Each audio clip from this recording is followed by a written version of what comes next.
Dia 28 de dezembro, Festa dos Santos Inocentes.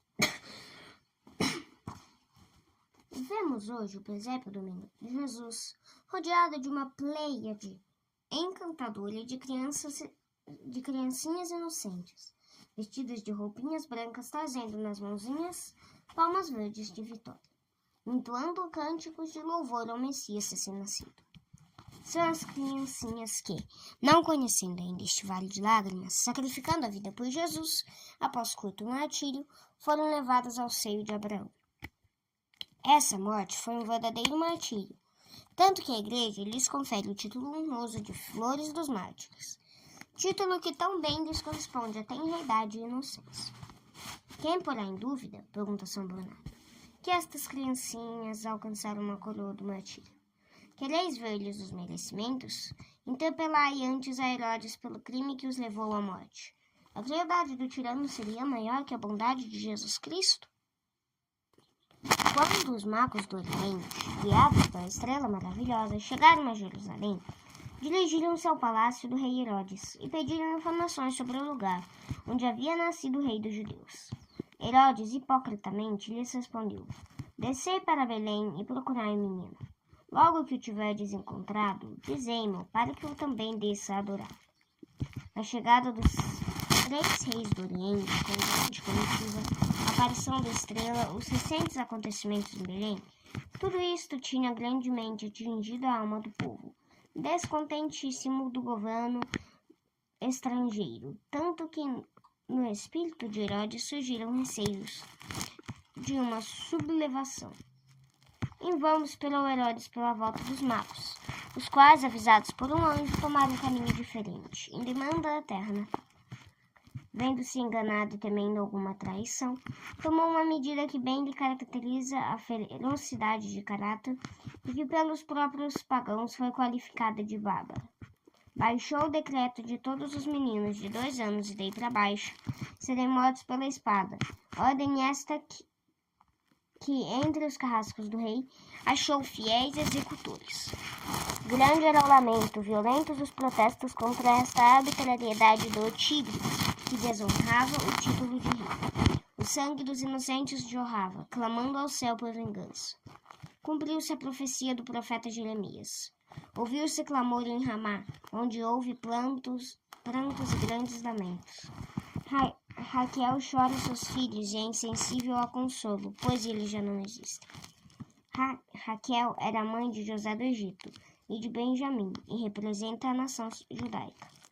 O túmulo ergue-se, sombreado de oliveiras na estrada que de Belém conduz a Ramá. Diz a piedosa lenda que os pequenos cadáveres dos inocentes foram todos sepultados numa gruta, perto daquela outra, onde se achava o presépio do menino Jesus. A piedade cristã fez levantar uma capela naquele mesmo lugar, que por muito tempo era objeto de veneração geral. Em vão, Herodes estendera as mãos homicidas contra a vida do menino Jesus. Este se achava em seguro abrigo. Avisado por um anjo, São José tomou o menino e a Mãe Santíssima e fugiu para o Egito, país que Deus lhe mostrou. O sangue dos inocentes, clamando ao céu por vingança, prosseguiu o tirano, amargurando-lhe os dias da triste existência. Acometido de uma doença dos intestinos, o corpo era-lhe devorado por uma sede insaciável. Quanto mais lenitivo nas dores procurava, tanto mais se via atormentado. Os pés incharam, o ventre, já não podendo conter a podridão dentro dele acumulada, rompeu, trazendo à luz vermes asquerosos. O corpo cobriu-se-lhe de úlceras, causando exalações fétidas. Eram grandes as dores, maiores ainda que os tormentos de espírito, os remorsos da consciência do tirano. Perseguido por horríveis fantasmas, no meio dos delírios da febre, soltava angustiosos gritos que assustavam os circunstantes. Abandonado por todos, apresentava o tirano a imagem de um condenado. Já agonizante, deu ordem de matar o filho adotivo, Antípater, e com ele os homens mais distintos do povo judeu, para que assim sua morte causasse luto geral no país inteiro. Esta última ordem não foi executada, e Herodes morreu no desespero. Ninguém lhe chorou a morte, ficando-lhe a memória amaldiçoada por todos. Reflexões. Que felicidade para as criancinhas inocentes de Belém, que puderam morrer por nosso Senhor.